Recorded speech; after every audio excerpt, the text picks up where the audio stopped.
Ютуб канал Дитячі аудіокнижки українською. Цить тихенько. Нікола Кінір. Якось жила собі лисичка, і була вона уже дуже тихенька. Їй подобалося бути тихенькою. Це допомагало помічати найменші дрібнички в лісі і вигадувати про них чудові оповідки. От тільки була одна проблемка.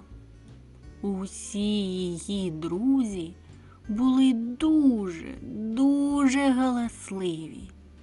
Щоразу, як лисичка намагалася розповісти їм одну із своїх історій, вони здіймали такий галас, що геть нічого не можна було почути. Одного дня вони гралися в піратів. «Ахой, дорогенький!» – погукала сова. «Побий мене грім!» – крикнула білочка. Вони галасували ще дужче, ніж зазвичай. Аж раптом єнот помітив, що лисичка засумувала. «Баста, припиніть!» – гукнув він. Запанувала тиша, а лисичка пояснила, чому їй стало сумно. «Мені страшенно кортіло розповісти вам історію, та ви постійно зчиняєте галас». Її друзям стало надзвичайно прикро. «Ми любимо історії», – запевнили вони. «Розкажи нам якусь». Усі вмостилися слухати. І лисичка почала. Колись за царя Панька жив-був ведмідь. «Ведмідь?» – заверещала білочка. «Придумала! Гайда вдавати, що ми ведмеді!»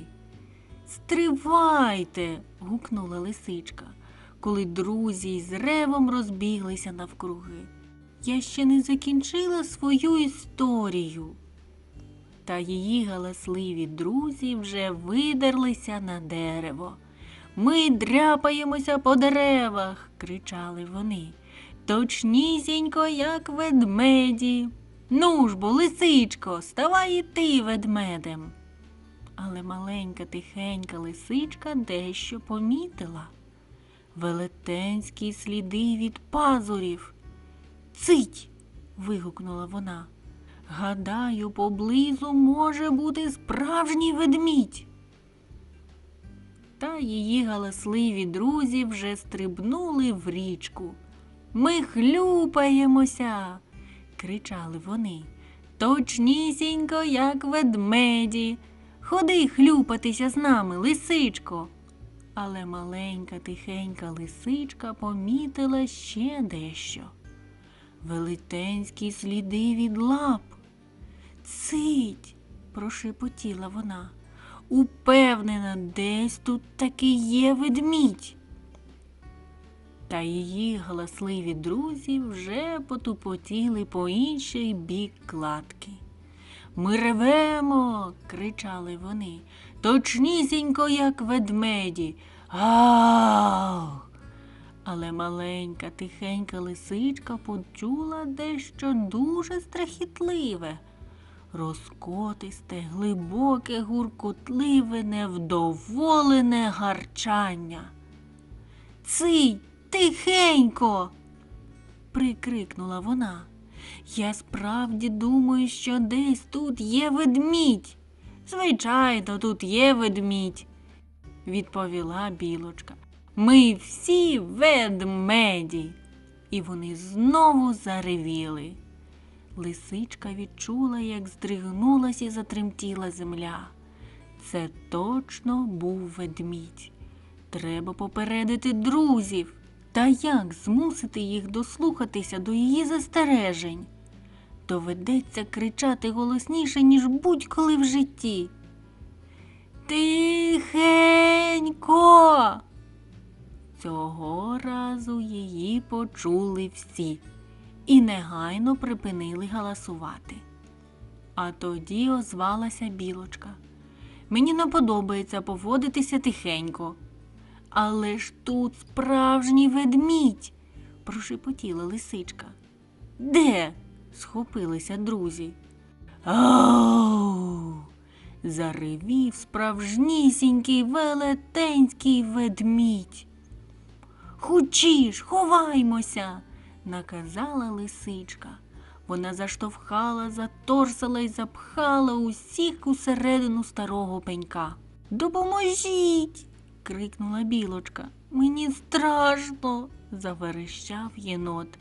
Спекотно, погукнула сова, злякавшись так, що не могла дібрати правильних слів. Цить! Нагримала лисичка. Послухайте.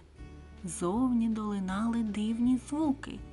Здавалося, ніби хтось плаче. Лисичка хоробро визирнула зі сховку. Вона щиро здивувалася, коли побачила, як ведмежими щічками струменять сльози. Друзі навшпиньки наблизилися до ведмедя. Ви так галасували, що розбудили мене, схлипував він. А тепер я не можу заснути. Вибач, перепросила білочка. Ми ж удавали ведмедів. А тоді сові дещо спало на думку. Може, лисичка прочитає тобі казочку на добраніч? Вона пише чудові історії. Справді, погодився єнот. Розкажи нам про те, як ти знайшла ведмедя. І лисичка почала свою оповідь. Якось жила собі лисичка, і була вона дуже-дуже тихенька. Завдяки цьому помічала найменші дрібниці навкруги.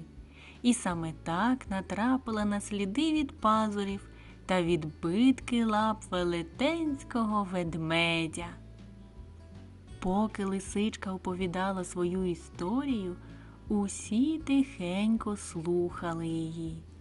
Сміялися над кумедними уривками, здригалися від страшних.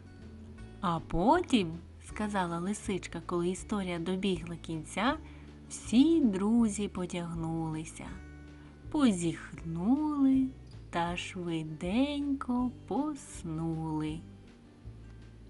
Точнісінько, як ведмеді. Текст читала Анастасія Бойко. Ставте вподобайки та підписуйтесь на канал.